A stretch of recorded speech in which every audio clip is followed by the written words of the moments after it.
live. Yeah, yeah, we going live. Hey, hey, we going live. Yeah, yeah, we going live. Yeah, yeah, we going. Yeah, yeah, we going. Yeah, yeah, yeah, we going live. From the 50-yard line, we going live. From the 50-yard line, we going live. From the 50-yard line. Hey. Hello, beautiful people. Hello, hello, hello. I am Jarrett, the football genius Burgess. And I'm Stephanie Fitzpatrick, aka the Advantage Coach. And this is episode 102 of the Field to the Real podcast. Yes, yes.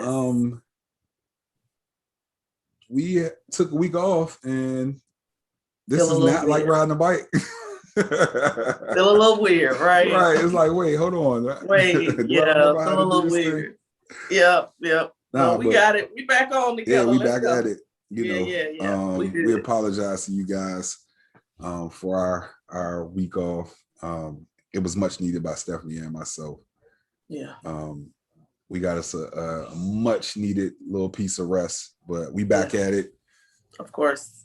You know, felt funny. Like, literally. Yeah, like, it didn't feel right. Felt funny. Like, it's funny when we talked the other day, it was like I heard your voice on the phone, and I'm like, yo, we ain't talking over a week.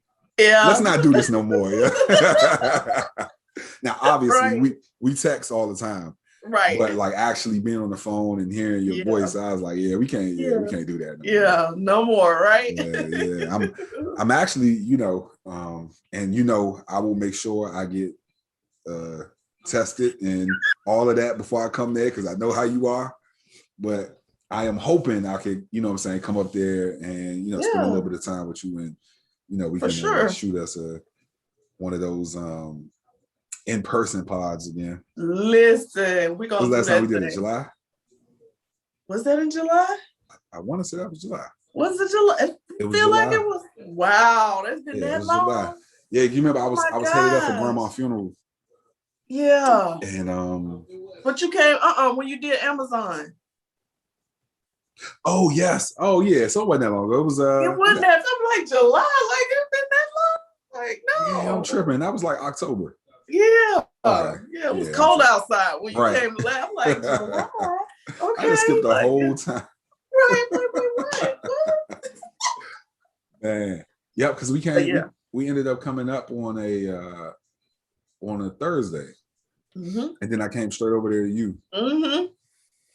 And we did it like that. Yeah. So yeah, for sure. We're gonna get it in. Come on, let's do it. I'm gonna get tested. I go get tested almost every week. It's all good. If we gotta sit up in here with our masks on, it's all good. Whatever we gotta do. It is all good. Like, so I'm excited. That's fun. We're gonna figure it out. I wish it was COVID just messes things up, because it's some really cool places we could go here and record, right? Yeah. But everything's all like, even though things are starting to, open back up a little bit, I'm not opening back up yet. So, yeah. Unfortunately, I'll just have to get you a chair. This time, I'm going to get you a real chair. Uh-huh. Oh, no. What I had was good. No, sir. No, we're going to get you a real chair this time, so that you can not be killing your back sitting over here for an hour. So, yeah, but I'm ready. Come on. Uh-huh. Right. The road. I'm here. All right. Well, let's jump into this Who's Really Right. Yeah. There have been talks about this before, and maybe it was more so around the time that he passed, but ever since Kobe passed, there has been kind of a groundswell or push to get him as the NBA logo. Right. Now, I think we all feel like Jerry West on the NBA logo is a bit antiquated, right? So go first. Go ahead.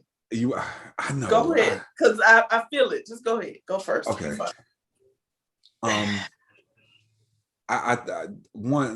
We all know that how I felt about Kobe while he was playing. You know what I'm saying? Like, I probably not as much as Jordan. I didn't dislike him as much as Jordan, but you know what I'm saying? Like, I didn't like Kobe. Really became a fan of Kobe the man Kobe's the businessman. And towards the end of his career, I appreciated Kobe, the basketball player. Mm-hmm. You know, he became this likable figure, you know.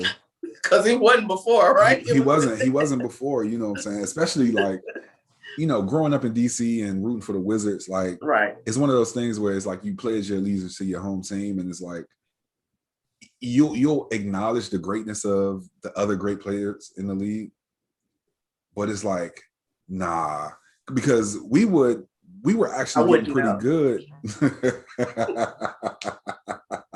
the Falcons, I mean, not the Falcons, the Hawks had their time. Okay, but I wasn't. Anyway, go ahead. You weren't a big Hawks fan? Like I was a Hawks fan. No, don't get me wrong. I was a Hawks fan, but I wasn't like, it didn't blind me to the fact that there were, you know what I mean? Like, yeah. I was a huge Michael Jordan fan regardless. Yeah. So if they played the Hawks, guess what? I'm rooting for Jordan. I'm sorry. Well, I once I got a little bit older, and I think it took for me to get older and really appreciate it a little bit more, like the game of basketball, to actually be fans of the players and not look at the play. Right.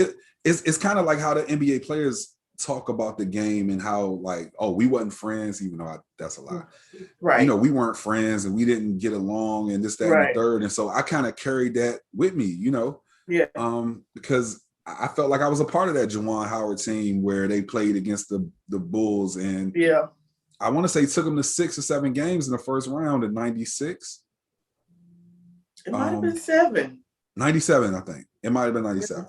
Yeah. And like I felt like I couldn't stand Jordan. But to get back on track, so it was that same way with Kobe. You know what I'm saying? Like, even though the Wizards didn't make it anywhere in the 2001 season. I was gonna say, you thought they no, of course not. But I was rooting for Allen Iverson in the 01 finals. They played against Kobe, and like Kobe just ripped their hearts out. Like, because the Sixers won the first game, and it was like, oh, this is gonna be a game, and they got gentlemen swept. After that. Yeah. I set the stage to say this, like, Kobe is a great player. His legacy will transcend basketball. And while I do think it's time to remove Jerry West from the logo, I think the only person, and you know who my goal is, I think the only person you could make the logo, which is impossible at this point, the only person that you can make the logo of is Michael Jordan. Okay. I'm done. Yeah. Oh, I just want to make sure you. So let me say the obvious part first. There's no way Michael Jordan will ever be the logo because of Jordan brand. Not gonna happen.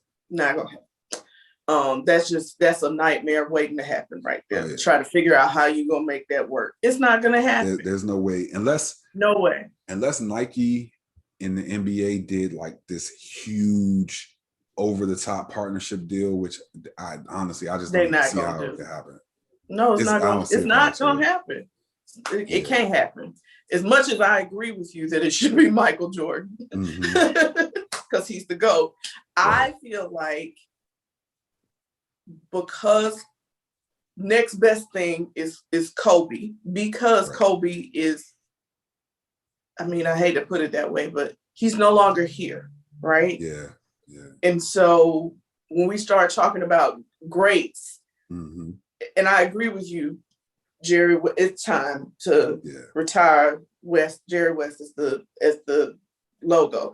Right. And so if we're gonna fast forward to some present time sort of, you know, people that people will know now, right? I think Kobe is the perfect person to put in that spot. Yeah. He's the perfect person. It honors him as you know, the fact that he passed away. But it also, he is, you know, when we did our top 5, he was my number 2 anyway, right? Yeah, he was my number 2 anyway. So if it's gonna be somebody behind Jordan that gets that, I think it should be Kobe. It should be Kobe. It should be Kobe. And so there are plenty enough photos out there of him doing some pretty amazing things that could be created into this. You know what I mean? Like, that's why Jordan would be the perfect person, because it's so many of those pretty. When you said that just now, it made me think. I was like, so we're only focusing on the jump man of this, but there are some other photos of Jordan that we could take that isn't that Jumpman logo. Yeah. That could be the logo. Yeah. Of the NBA. I'm just saying. It's just, I feel like it's the two part though. Like Kobe's got lots of those nice pictures, but it's also posthumous. It's like an honor of him. You know what I'm saying? I feel like that's the twofold part. Like Jordan's still here. Jordan is here. You know what I mean? Not that he's ever gonna play the game of basketball again, but Jordan is here. Yeah. Like, and he, for the most part, he's gotten his flowers. Exactly. Jordan has. Absolutely. For the most part. Yeah. And honestly, if you're going to bring the logo into the 21st century, these young kids now, it's Kobe for them. They don't know Jordan like that. I mean, if you're a diehard basketball person, hold on now. You know Jordan, but you gotta be like for real into basketball to know Jordan as a youngster now. It's Go James for these kids. It's Go James for these kids. So the kitty. I mean, I'm talking. You know, like now, you know what? College and some of every age group, I would say, have an appreciation for Kobe. Yeah. Because I asked some kids at Doug, you know, who did they think was the greatest of all time, and most of them said LeBron. Of course. It might have been one who said Michael Jordan, but there was a couple who said Kobe, and I was shocked by that because, only in the sense that like these kids are what 17, 18 now, right? And this is 2021, so they were born like 04, 03 or 4, 03, right? So they didn't. I mean, they didn't. He would have been there. 01, 2000 Kobe, where he was just like that Kobe. Yeah. But I guess they were able to see like that 09, 2010 Kobe. You know what I'm saying? And Kobe dying put him in the forefront again. You got to think it was a lot of footage and a lot of press around that.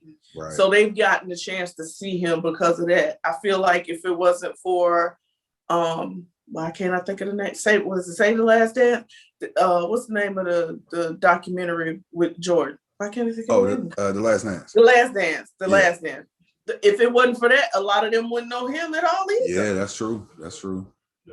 And they made him relevant again to these younger kids, right? I think they were glued in.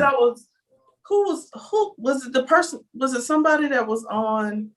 Might have been Bubba Wallace. Yes, it was Bubba Wallace on I Am Athlete. Yeah. And he was like, he didn't really even know Jordan until he saw the documentary. He didn't even understand. Like, so yeah, and he's 28. Right. That's crazy. That's crazy. Like, how 28? Well, I guess, that makes sense. Yeah, it's before his time, but still, like, you know, that's why I ain't gonna get into it. I was about to go there. I'm not gonna go there, but yeah. What, you about to say something about my GOAT? No. I was about to say something about somebody in pop culture that transcends all of the things, because I don't care how young you are, you know him. I don't care how old you are, you know him. Who? Michael Jackson. Oh, yeah. You know what? Just saying. Babies, kids, little ones, they know Michael Jackson. How? The man was dead before you were born. Like, you remember that game came out a couple of years back. Well, more than a couple. It was a few years back now. The Michael Jackson Experience on Nintendo Wii. You know that I don't do games, so so when the kids like got to play that game, they got that was their last dance. Okay. They got to play that reintroduced game. to him like, whoa, who is this dude? Yeah. They got to act out the moves. They heard the music. Wow. And so they really became fans. And so like that was for whoever made that decision to do that. Yeah. That was brilliant. Yes.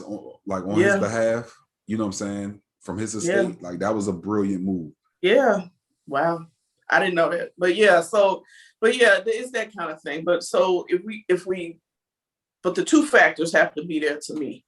Mm-hmm. It's the fact that he's no longer with us, and he just picturesque moves is something that we can take and make that would be easy. Yeah. So so just in case y'all don't get it, I'm for the logo with Kobe. Yeah. And I'm not necessarily against it, but I feel like you got to have Jordan before. Just because, and I do agree with you as far as like this posthumous honoring of Kobe would make the most sense. Yeah. But I just think that because of where Jordan is held in high regard, and you know me making this I know I want to be like, what? It's painful. I know. But it would be not to say it is painful. So, right. And being objective, I think that would have to be the way that you go. Like, you know, my GOAT's still playing, sense. So he couldn't be considered for something like this. And I don't think he should be, honestly. I think I have to come to grips with the fact that the imprint that Michael Jordan left on this game is indelible. You know what I'm saying? So, he changed the game. We talked about this the other day. He literally changed the game of basketball in the respect of people like coming back to the NBA and watching. The NBA was in the gutter, trash. Michael Jordan single-handedly ensured that in the NBA is still here. So I won't say single-handedly, only because no, just hear me out. I feel like David Stern. Oh, well, I mean. Okay. No, just from David Stern was the genius, right? Because think about Paul Tagliabue and think about. Why? I'm sorry. So I had to. Why? I had to use like another. I had to use another commissioner just to kind of, waylay.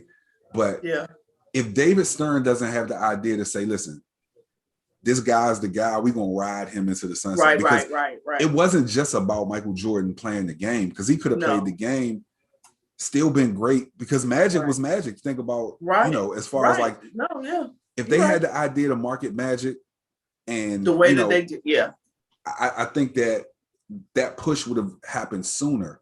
Mm-hmm. But Jordan becoming a global icon, I think that started with David Stern's genius. I can agree with that. I'll give you that.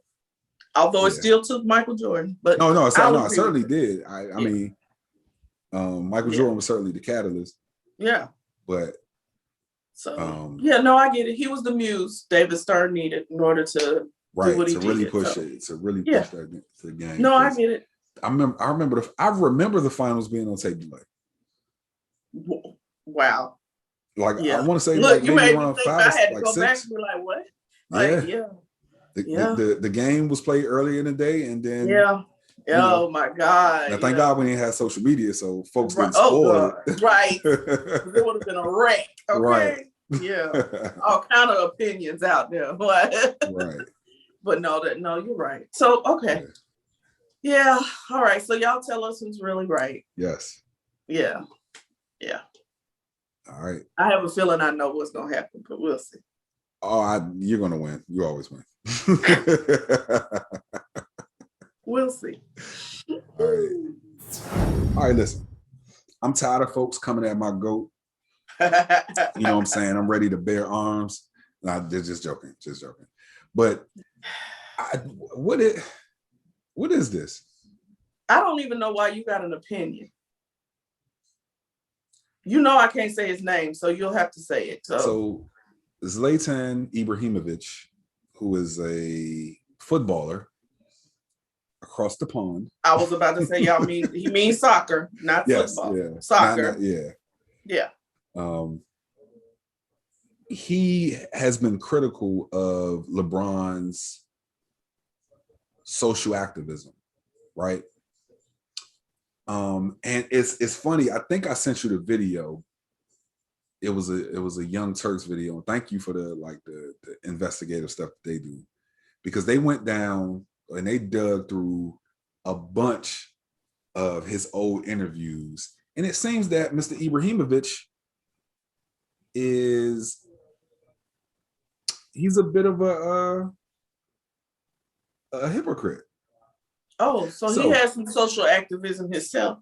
Oh yes, and his favorite athlete of all time.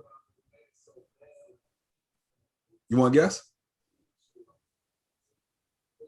I don't know. Like, now you got me. Like, I have no idea. Like, you want to give me a hint? He was an activist. He's probably who you would consider the pinnacle of activism in sports. Oh God! Now you gotta just tell me, because my mind is going all over the place. Okay. I'll spare you the. In my head, I'm thinking like Magic Johnson, like who? Like Muhammad Ali. Of course. Wait, time out. This is your favorite. His favorite. This is your favorite athlete of all time. And guess so you trying to tell me you would have told Muhammad Ali to shut up and punch? And the reason why he's his favorite athlete of all time is because he didn't stand quiet on injustice. So you just got a problem with LeBron. So then I'm just going to say that you just have a problem with LeBron, because that makes, because I'm sorry, if anybody, you're right, now that you say it, like the biggest mouth ever when it came to speaking his mind on issues was Muhammad Ali. Exactly. So yeah, like what is it?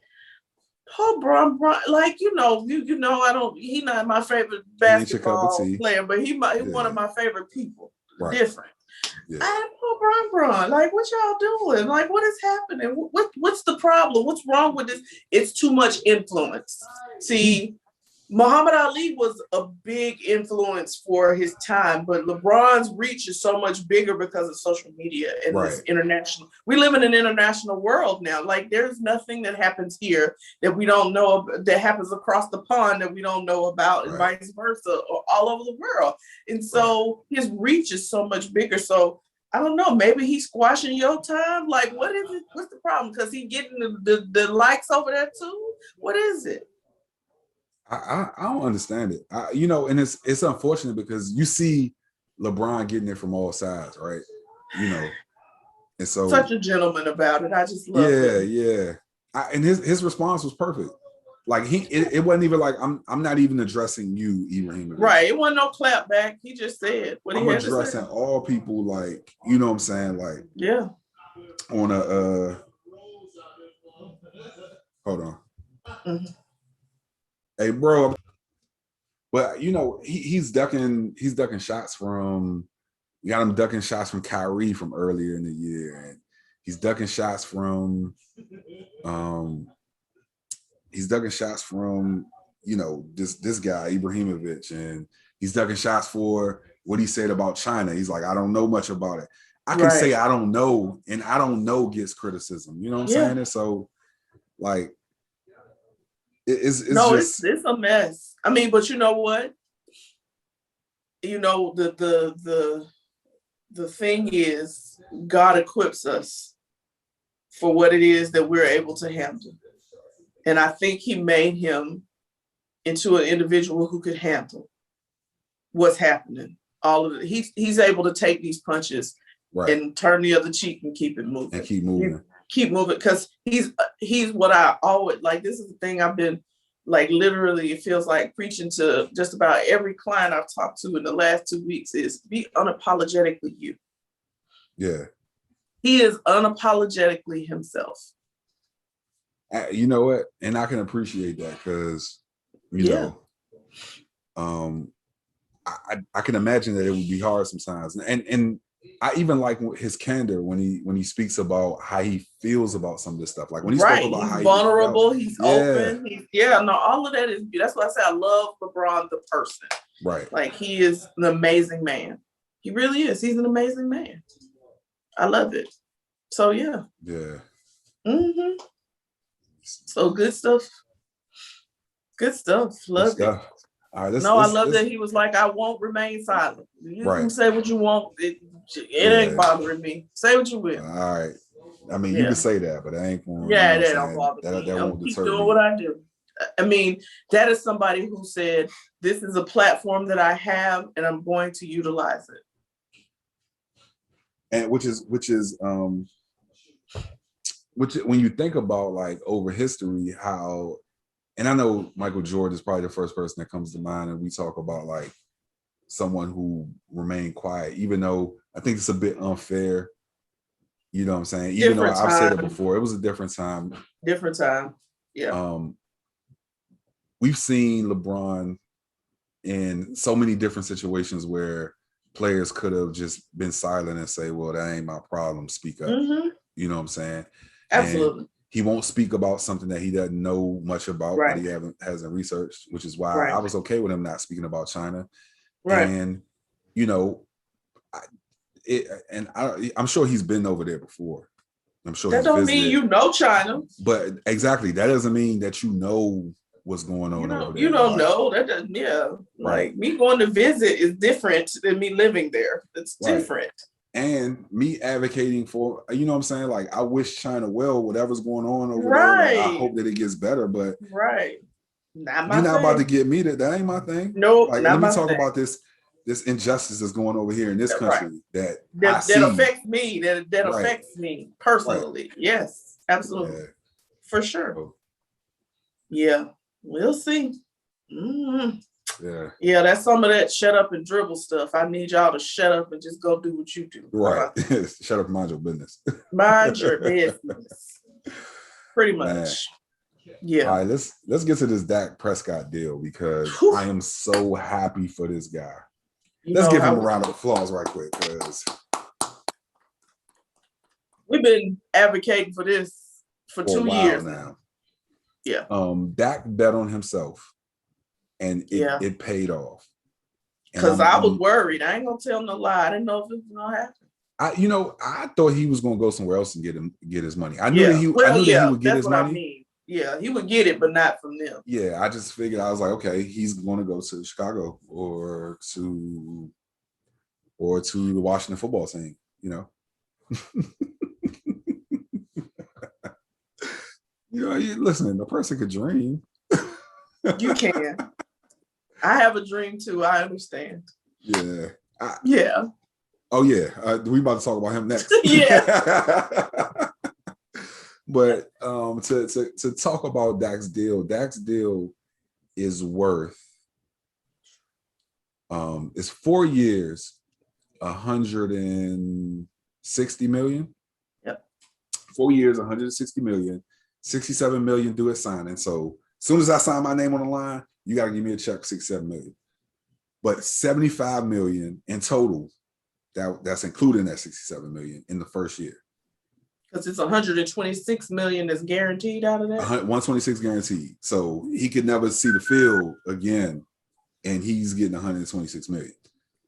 I love it. But I don't know what type of cap gymnastics they did to get this deal done. This deal is better because you got Ezekiel. Right. And but did they go ahead? They got D-Law. They did a deal for D-Law. They have the offensive lineman whose name I can't think of right now. Yeah.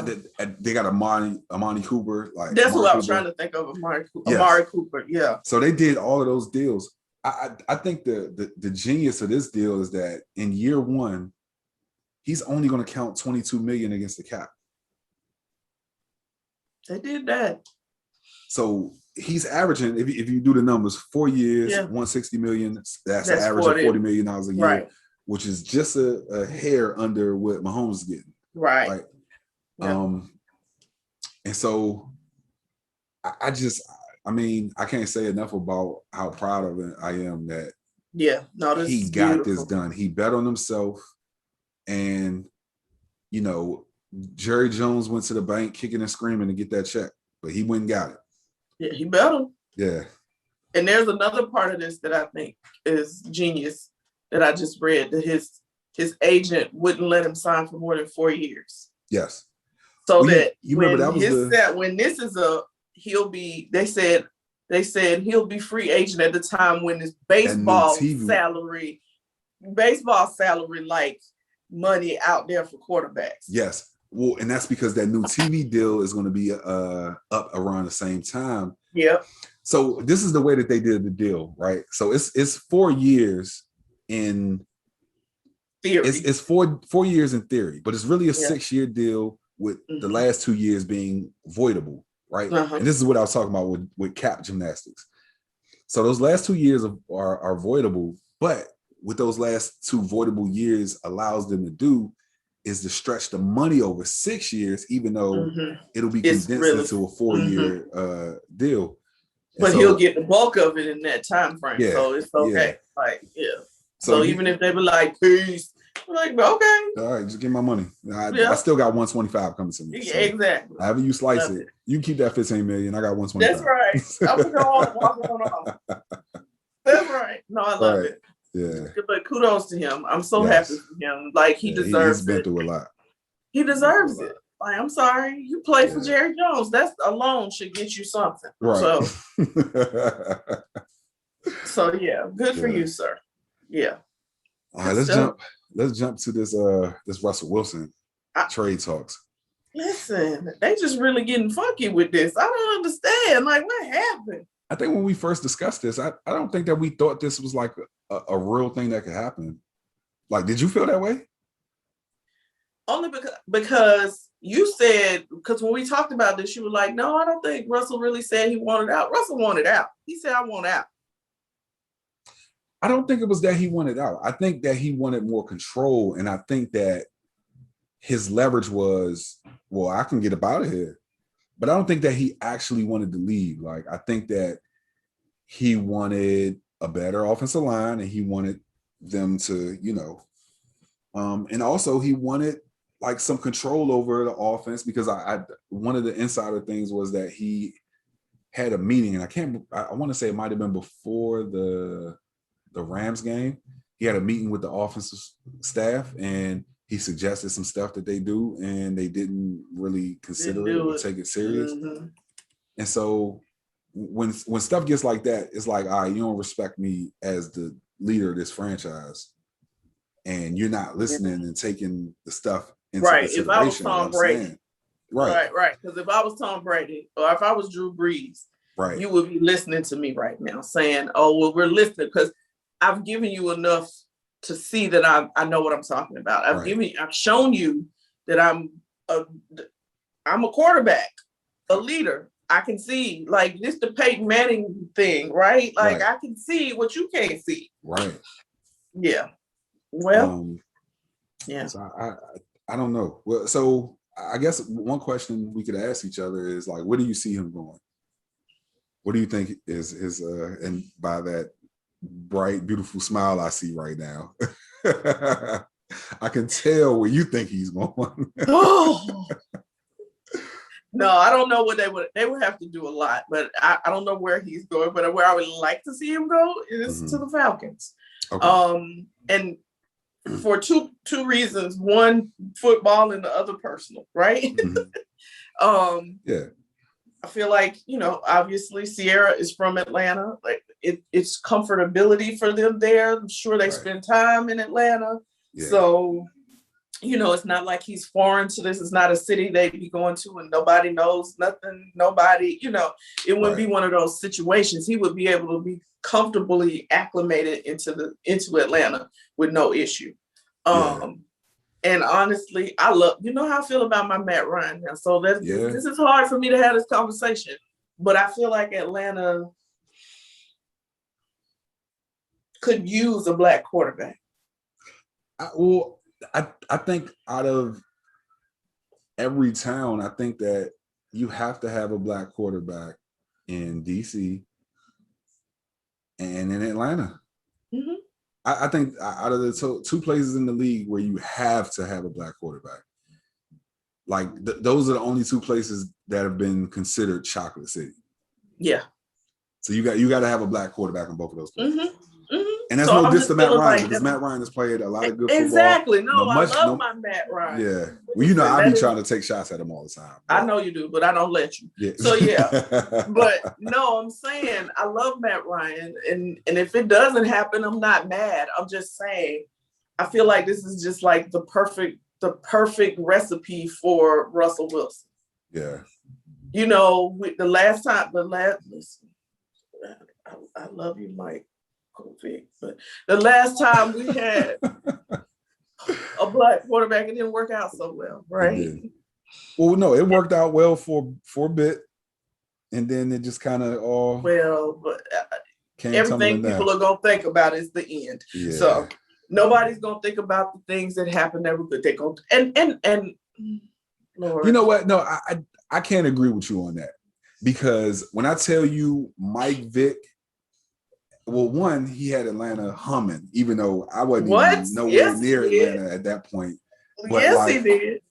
Like, we obviously felt like he didn't put home. Atlanta on the map, but like, even if you wasn't from Atlanta, you was like, oh, like, I remember one of the years that I was playing John Madden football, I would only play with the Falcons because of Michael Vick. You know what I'm saying? Yeah. So like, I think that you can compartmentalize and say before he got into that trouble, like he had the Falcons for sure, like in the pocket. Like that, I mean, we had not seen anything like him right when he came into the league. That's the thing. Michael Vick came in and he changed the idea of what the quarterback could do. Like, you know, before that we had some mobile quarterback, but nobody. I think Randall Cunningham would probably be the biggest comparison, but like Randall Cunningham wasn't that fast. He wasn't fast like no Michael. When you run in there and two Minnesota players hit each other because you just flew right through them. Right. Come on. Yeah. Nothing compared to Michael Vick. Yeah. Nothing. Till Lamar Jackson showed up on the scene, I ain't seen nobody like that. Like real talk. But I feel like he would be a galvanizing agent because Atlanta is one place where when you go to a football game, it doesn't look like it does in most stadiums. Mm-hmm. It's a lot of Black people in the stands in Atlanta. Right. Yeah. So he would be a galvanizing force. You know, he's a good guy. You know what I mean? Like, you ain't got to worry about no foolishness. Not with Russell. You ain't got to worry about that. So, you know, bringing him in would be it would just be. Yeah. You know? And him and Julio, listen, and him and Calvin Ridley. Man. Listen. Talk about let Russ cook. Woo, baby. Russ will be cooking all day down here. Woo, baby. That'll be some ugly stuff right there. Yeah. And he'd have a better O-line. Oh, 1,000%. Yeah. And that's kind of for Atlanta. That's something to say. Pretty right? impressive to say. That's something to say. Like he'd have a better O-line here. Like I don't know what. Think about all those years Matt Ryan like had to suffer through not having such a. And then they went that, and you know, my argument is always for Matt Ryan. I feel for him because he's had 1,000 offensive coordinators. Yeah. When do you get used to a system when every 2 years you get a new coordinator? Yeah. So that's always been my argument for Matt Ryan. He make it work because he always on top with the numbers, but you can't do it by himself. We can't make that statement without saying what offensive coordinator he had his best year with. Let's not do that. We got to acknowledge that. No, we don't. No, we don't. No, we don't. No, we don't. Oh, man. Yo. Where you think you're going? I think that the Chicago Bears are going to make a move for either he or Deshaun. And I think that's where he'll be. Look, they're both Atlanta products. In my mind, at this point, you married an Atlanta girl, you're an Atlanta product. Right. So no, I don't want either one of them to go there. No, but no, it's all good. It's all good. Well, we'll see. Yeah, we'll see. We'll see. Yeah. I love you, Matt, but you can go to Seattle, wherever. Maybe that'll be the trade. Maybe Deshaun will go to Seattle and they'll send Matt to Chicago. That a 3-team trade. That's actually a pretty good idea. Because I feel like Deshaun Watson style will fit in Seattle. Yeah, absolutely. I think that Matt Ryan is what they're looking for in Chicago. Absolutely. And it'd be we know we will take Russell. Heavenly for Russell Wilson to come to Atlanta. Yeah. Can you see Deshaun and DK Metcalf? Listen, baby. Well, so they're talking about Kyler Murray and we'll I won't stay too much on this, but they're talking about Kyler Murray and Deshaun Watson straight up flop, like flip-flop trade. No, I don't want that either. Yeah. No. Send him to I like the Seattle for him. I do like Seattle for him. I like Seattle for him. But what I'm afraid of is the same gripes that Russell is having. Yeah, about the O-line and yeah. Because there's similar quarterbacks. Right. Yeah, they are. You're right. Yeah. Yes, but he'd be happy to have some talent again. Yeah. Mm-hmm. Different perspectives, right? So, yeah. All right. Well, one can only hope. We put that out there in the atmosphere. Right. Let's see what cooks out. Let's go. All right. Let's jump to this Katelynn Heffler story, and not to be confused with Kelly Loeffler. Oh, Jesus. Like, who would even come on? Like, don't even say her name. Like, no.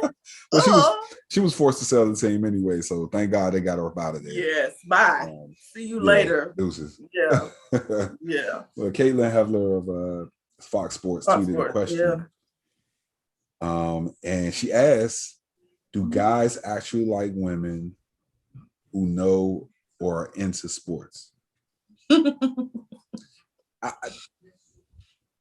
I think that you should give your perspective on this first, only because, like, experience would, like how guys like perceive that, or how they receive it, not perceive it, but how they receive it. Yeah, it's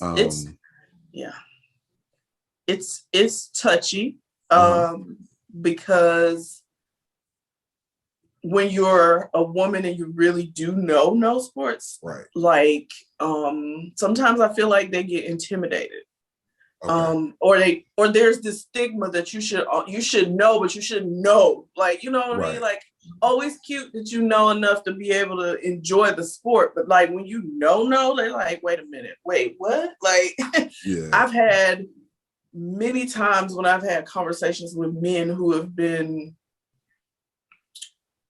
almost condescending about, the fact that I know what I know. Like, you think it's like a jealousy thing where it's like, know more than them and they feel the way, or they feeling intimidated. Right. Like, it's an intimidation thing, I think, for some of them, because some of them don't really know sports like that. They're just fans. Like, it's a difference, right? And so I've had that happen. I've had men who've been interested in me who have found out about like what I do and how much I'm into sports and all that kind of stuff, and they get I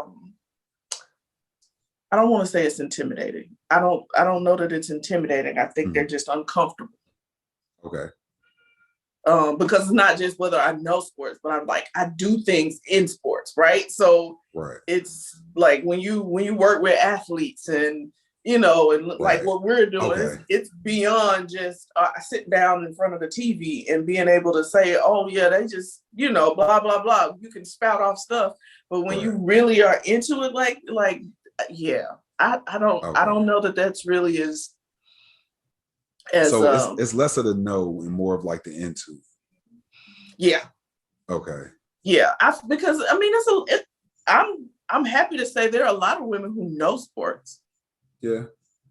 It's a lot of women who know sports, but when you into sports, it's different. I think it's a difference between the women who like know sports on a cursory level, right, and women who like know sports to the point of like the way that we talk about sports, and like you can like talk intelligently about sports. Yeah.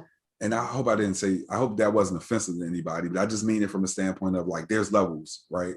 Exactly. You can know sports like enough to be like, yo, the Lakers won last night. Right. You know what I'm saying? Exactly. But it's a bit different than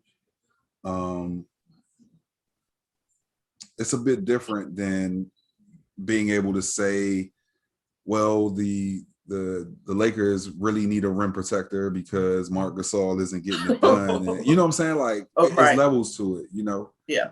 From my perspective, I think I've always been intrigued by women who like new sports. Mm-hmm. I mean, even if it's just on a cursory level, like, you know, if sports just isn't your thing, you know, that's not like a detractor, but that's right. You know, it's kind of like that Cardi B gift, like, okay, you know a little something, you know. Right. My college girlfriend, she learned the game of football through, one, watching me play, but two, I sat down and explained the game to her.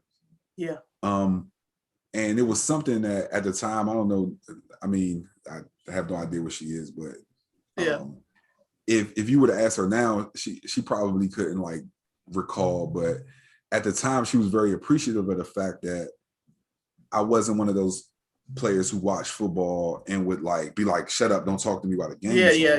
Yeah. Like I would be the I'm that person. What? Shut up, don't talk to me about a game. Shut up, don't talk to me. You know, I'm a teacher at heart, so I like to explain the game. You know, well, I'm a coach at heart.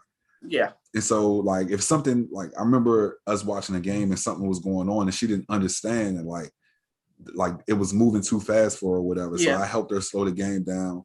Right. And I helped her see like formations and understand formations and what, you know, defenses were doing, what they were trying to do, what they were trying to accomplish and stuff like that. Right. This is a 3-4, baby. This is like, right. That kind of, you know, yeah. And so, I mean, I felt like I was very, you know, accommodating. You were patient and you were, that's good. Nah. Yeah. No, most men aren't. No, I'm gonna just tell you that's not most men. And the fact that I know, like, you wouldn't have had to have those conversations with me. And so I feel like that's like a, I don't know, like it's a turnoff. I feel like it's almost a turnoff to some men that I know so much about sports, or that like I've had a guy who wanted to take me out and we started talking about sports, and he'd be like, man, you just, you just know, like, you really know your stuff. But I've also had women say to me, man, we would love for you to do like some kind of, before I left Atlanta, I had one of my really good friends. She was like, Steph, my friend who's a chef. She was like, I'll cook food and we can invite women over and you can teach us football. Okay. And I was down for it, but I was and I wasn't, because I'm like, I don't like, when I'm watching football, I want to enjoy. Right. I don't want nobody talking to me. Maybe if it was a sucky game that I didn't want to see, then maybe I would be okay with, doing that. But don't ask me to come when the Falcons are on and you want me to sit here and explain to y'all, because I remember this distinctly when my ex-husband used to coach at AU basketball. I would literally go hide. I would find places to hide and watch the basketball game, because if I was anywhere near the moms, oh my God, what just happened? Tell me, Lord, I can't take it. I don't know if I'd be able to, like, multiple people, I don't know if I'd be able to. It would be horrible. They'd be like, oh my God, like, Stephanie, what just happened? Like, what? It was a foul. What happened? Like, your son was traveling. Like, I don't know. What does that mean? Oh, Lord. Oh, yeah, that would annoy me to no end. So I mean, it's Jamia and I had these conversations all the time. We just gonna have to be with athletes or men who know sports, because we just not. It's just not. Well, and that might be it might be that, right? It might be that, you know, an athlete would understand. Yeah. You know what I'm saying? Like, right. Like I can't imagine that an athlete would be intimidated from that standpoint. Like, no, they wouldn't. That's why I said it have to be somebody who's like, yeah. Like you got to either you got to really be into it, and you can appreciate me for being into it, or you got to really be an athlete and understand the love that I have for sports. Right. But somebody who's, what did you call them? A cursory like level, men who are even cursory, I think, are intimidated. I can see that though. I can't see. You get what I'm saying? And a lot more of them are cursory than will admit it. That's the problem. Right. I mean, because especially as a man, like, you're expected to know about sports. So even if you don't, so you can try to halfway fake it, but you can't fake it with a woman that knows about sports. Yeah. Pretty much. I've had many an argument with a friend of mine who was really a friend of me and my ex-husband. We had many arguments because he'd be trying to tell me stuff, and I'm like, that's not right. And he'd be like, no, I know what I'm talking about. Bruh, that's not right. And my ex-husband would just be sitting back, cracking up because he know I'm right. Like, she gonna get him. I'm gonna just sit back and be quiet because she gonna get him. You don't know what he's talking about. Like, it'll be that kind of thing. So, yeah.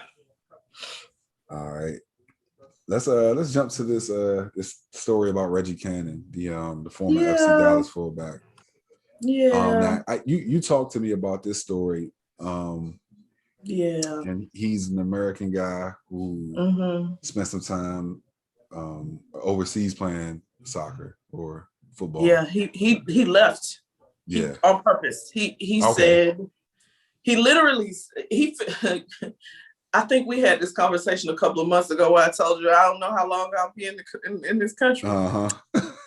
He had one of those moments, but being that he was a soccer player, he could make it happen a lot quicker than I could, right? So he was able to just go to, I can't remember where he is, but he went to play Portugal. And so he said, I couldn't take it anymore. Like, literally being in this country and seeing the things that I was seeing and experiencing the things that I was experiencing. And he said it's even harder. He said it's been enlightening being away and seeing from afar that how much harder it's, how much worse it feels when you're on the outside and you're looking in, you know what it's like, but you're outside of it. And he said he often have to explain to his teammates things that are going on here. Like when the insurrection happened, he was like, I had to try to explain to them. So they had to have a history lesson, this whole history lesson about why this is even happening. That's crazy. I'd be good at that. Yeah, you would. Hey, let me Mr. teach you History Man. Yes. Mr. History Man. Yes. So, yeah, I don't know. I felt bad that there was even having to be conversation for him. You know what I mean? Like, you're having to explain. People across the world are looking at us like, what is happening over there? You know what I mean? Like, what is going on in America? And so I feel the brother. He's 22 years old. I feel him. Yeah. So he talked about his grandfather won like an award here in America. Didn't even know it. He didn't even know it growing up. It's that kind of thing. Those are the types of, you know what I mean? Because he was a black man. It wasn't worth telling that he won a National Medal of Science. Like, come on. Yeah. So, yeah. Yeah. It's disheartening. It is. It's disheartening. And it's sad that, people, I can't even imagine how expatriates or even like athletes who are, in different places around the world, how they have to be feeling about what they see. Yeah. It has to be an interesting perspective to view it from the outside in, as opposed to being inside and like experiencing things. I'd be interested to see like what it looks like being in another country and seeing what goes on here. Yeah. Because with the advent of social media, like you can't hide certain things. Like, that's why I said this is an international thing now. There's no you can't. It ain't no national. Nothing's national. And then you see that Rodney King, video come out years ago. Yeah. And that can kind of get swept under the rug with, well, that was an isolated incident. When the reality is it was happening the whole time. It's just we didn't see a lot of videos of it. Now, that was the first time we saw it like in video form. Like, Now we're like actually seeing it like all the time. We see how often. Right. Yeah. No. But he talked about being threatened here. Oh wow. Because he was vocal. Yeah. Kind of on that LeBron tip, trying to be, vocal about what he was seeing while he was here. I think that was part of the thing that just made him say, I gotta go. Yeah. He was receiving like death threats and stuff. Like, really? Like, oh, okay. Because you want him to shut up and kick the ball. Mm-hmm. That's what you need from him. Oh, okay. So I'm glad that these players are coming out and saying like, nah, that's dead. That shut up and dribble stuff. That's dead. Yeah. Yeah. And even though like sometimes Draymond Green annoys me, I love when he speaks on social issues. I love the way he does it. He's so raw and unfiltered. I was about to say it's so uncut. Like, like, okay, thank you, Draymond.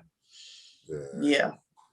Okay, I just read you. He spoke out on race. He was Dallas. He was with FC Dallas football club Dallas. Yeah. And he took a knee and he got booed. And then he started getting death threats. So that's what it was. Yeah. Man. So yeah, here we go. All right. And they tried to make him apologize. Yeah, go ahead and stay in Portugal. Do you, bro? Just do you. It's working out well for him. Yeah. It's working out well. Shout out to him for like actually following through on it and getting up out of here. Because it's been a bunch of other entertainers who were just like, all right, yeah, I'm out of here. I'm telling you, I ain't playing. I didn't realize Ludacris had moved to I don't know if he's in Ghana or is he in South Africa, but he gone. Yeah. I didn't know that. Like, listen, I'm feeling them. Yeah. I told my aunt today I might just move to the Maldives. They didn't even have Kobe. I think I'd have to go to the Caribbean. No, Maldives will be fine. Have you seen the Maldives? I haven't. I'm look it up. As soon as we done, I'm gonna look it up. Just look. You'll be like, okay, I understand. I think you'll be like, oh, I'm gonna switch it up. Okay, yeah. You'll be like, okay, I get you. Yep, Maldives it is. Mm-hmm. So yeah. Okay. All right.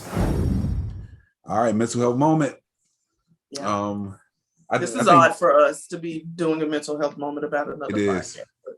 Okay. I mean, but this we both are heavily influenced by this podcast. Absolutely. And I have to say that you introduced me to it. Yeah. Even though J-Boy's probably going to try to take credit for that.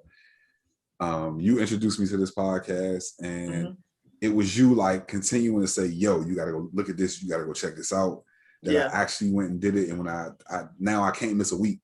Right. And it's crazy because he did two this week. Well, one of them was I Am Black. Yeah, but the other one was I Am Black, and he had essay and the other young lady who did the cycling, who has a cycling business on there. But this particular episode of I Am Athlete happened a couple of weeks ago. Yeah. And when we put it down, we knew that we were going to take a week break, but we knew that we still had to keep this as our mental health moment. Absolutely. Because I don't know about you, but my eyeballs were sweating. They were sweating. Big time sweat.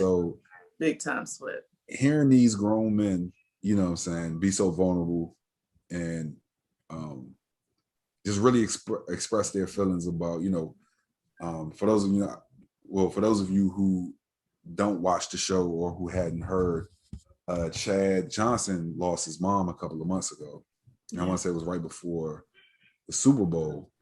And he just spoke about his relationship with his mom and Hurricane.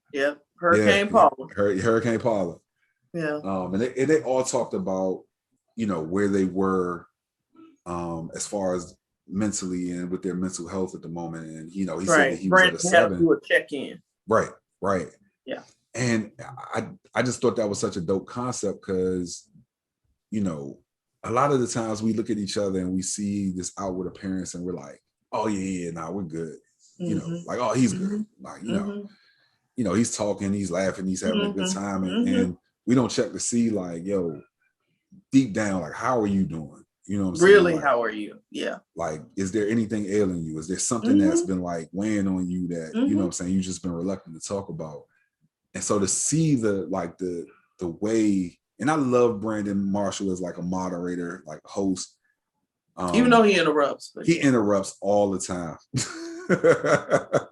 I do too. So I'm Brandon Marshall. Well, listen, both of us, I think we're not, neither one of us are as egregious as he is.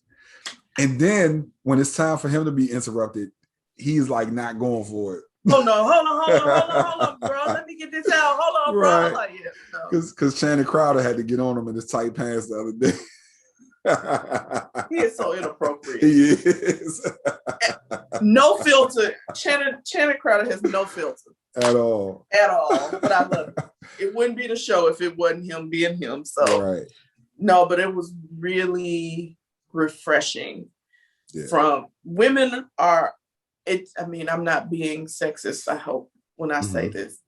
Women are just typically more in touch with their own feelings, and we typically check with one another and are there. Like, we have conversations about our feelings of what's going on with us way more, I feel, than men do.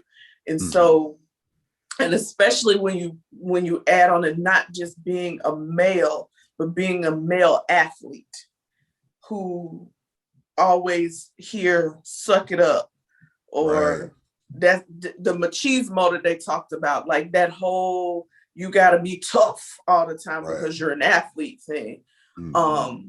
So it was just beautiful. Yeah. Honestly, I don't know the other way to put it. It was beautiful watching the four of them be honest and share where they were. You know, they all went around the room and said where they were as far as their mental health and family and all that kind of stuff. And so to see Chad, I'm about to cry now, being his authentic, you know what I'm saying? His authentic self, to share his raw emotion. And I love what Channing had to say, like, why don't we do this? Like, why don't we as men do this? And he was like, this is good. And when they got up and they hugged, they had the Martin hug. I loved it. Yeah. It was beautiful. That was just, to me, it was the shortest episode I think they've ever had. But it was the most powerful. It was touching. Yeah. It was the most powerful that I've ever, because what we know is over 2 million people saw that. And most of whom were probably men.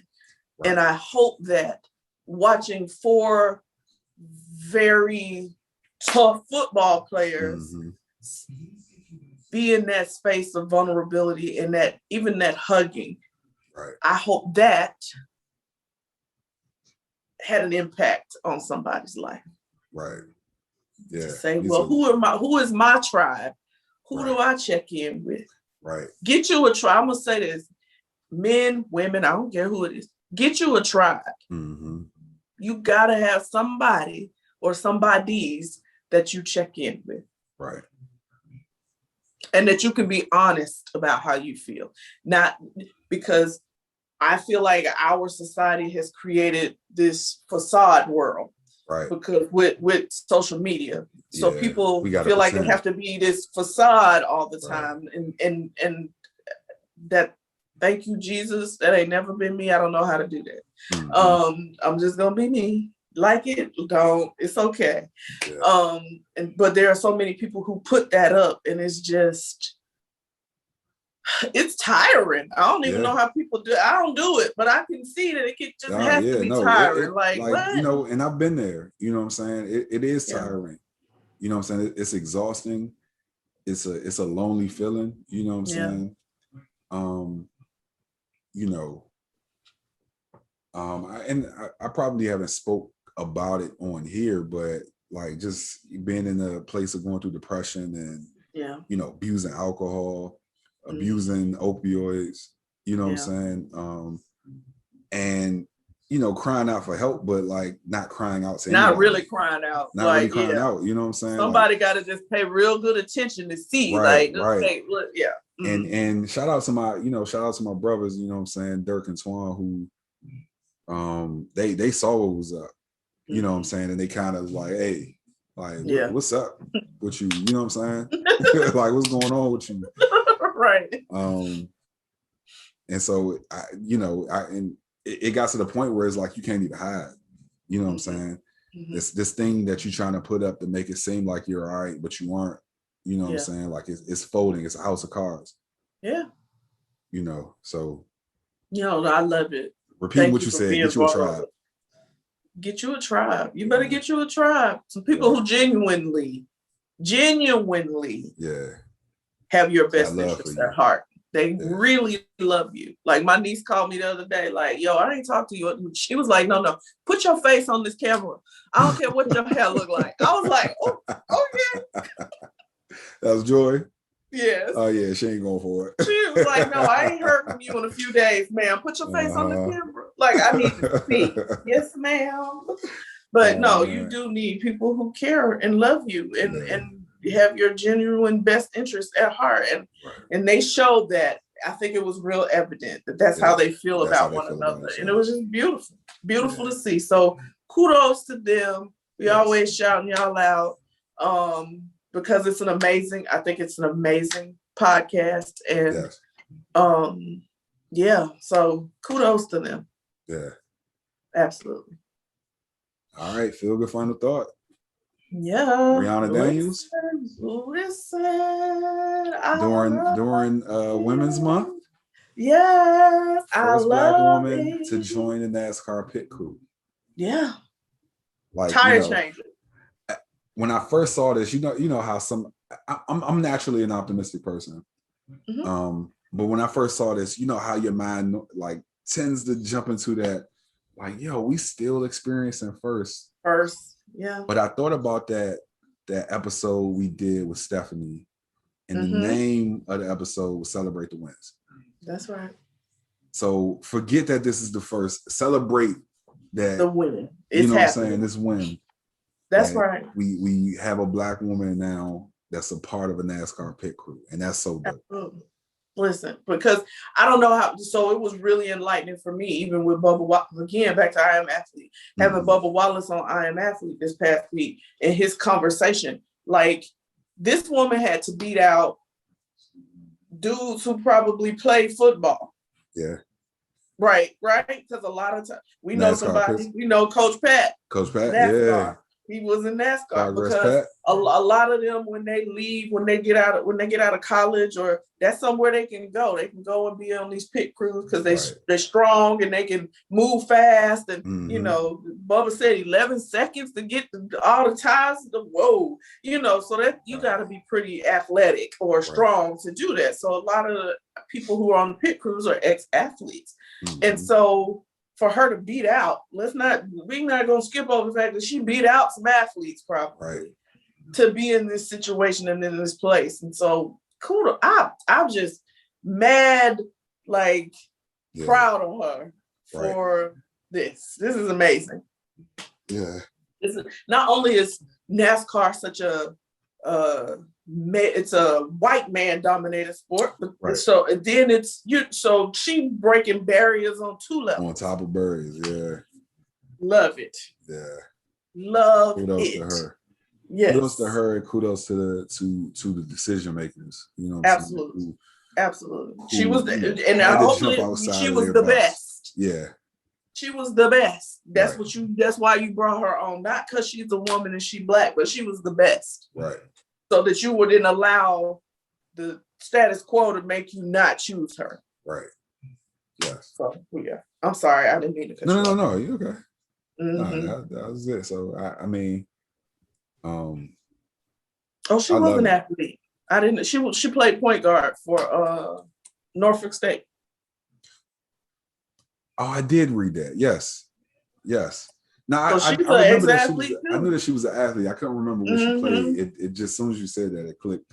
But yeah, I knew she would have had to be an athlete, like to you know, to be able to get this position.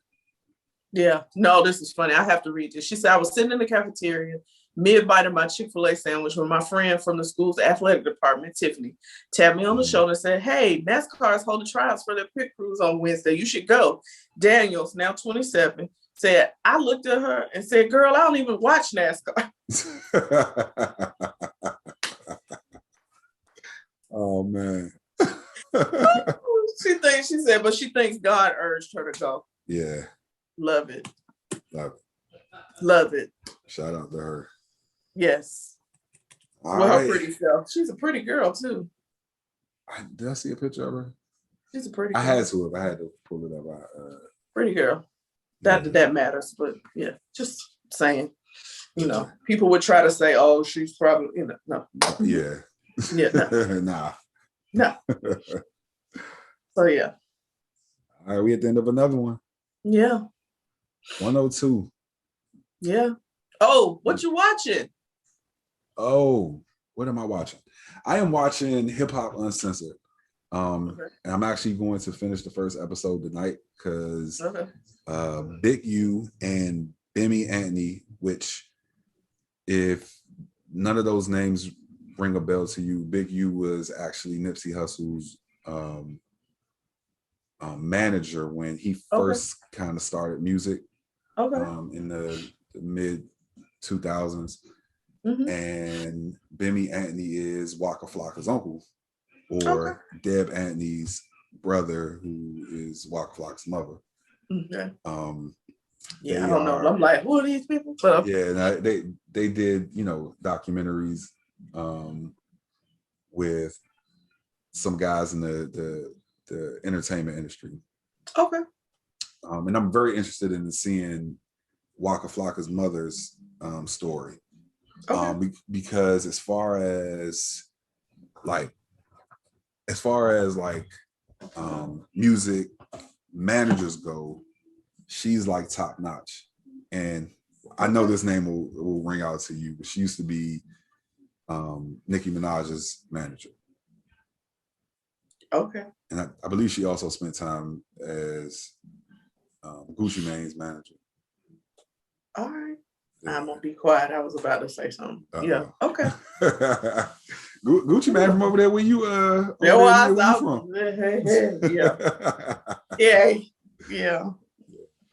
All right. What you watching? So I got two real quick. Okay. Everybody should have seen this one already. Come to America 2. Okay. Let me tell you something. The costumes, whoever costume designer was for this movie this time was, oh my God. Okay. I was about to ask, you said costumes and my mind automatically went to the first movie, the costumes, but the choreography. And I was going to ask you, was Debbie Allen involved in the costume, like just everybody's wardrobe. It wasn't just that, that scene with everybody dancing. No, it was like the entire movie. Everybody's wardrobe was just amazing. It was amazing. Okay. Like, I know I watched the movie. I saw what was happening, but I was just like, amazing. And so the other thing I've been watching, Soul of a Nation. Say that again? Soul of a Nation. Soul of a Nation. Okay. Which is CBS, I believe, is 2 weeks in a row they've had. And so it's been their kind of docuseries on race relations in the United States. Okay. John Legend was on the first week. John Legend was on, and one of the Black police officers from the Capitol. Okay. Oh, that'd be interesting to see right there. I'm gonna have to check that out. Well, unless I don't know how to get CBS. CBS and started their own little app, and they want to make you pay $20 for it or something. But it was on CNN. Somebody re-showed it because that's how I saw it. I didn't see it when it aired on Tuesday night. I saw it like that Wednesday afternoon on another, like one of those CNNs or something like that. Replayed it. Right. So but it's really good. The one that was last night, I haven't seen it. The one that was Tuesday night, I haven't seen yet. My aunt was telling me about it, about a story about a slave who was literally driven around the country to breed children. Wow. And when he became free, he bought a piece of land. He went and found 40 of his children. Whoa. Wow. I'm not gonna make no jokes about myself. I was waiting. I was waiting. I was like, you can say, well, shoot, I ain't so bad.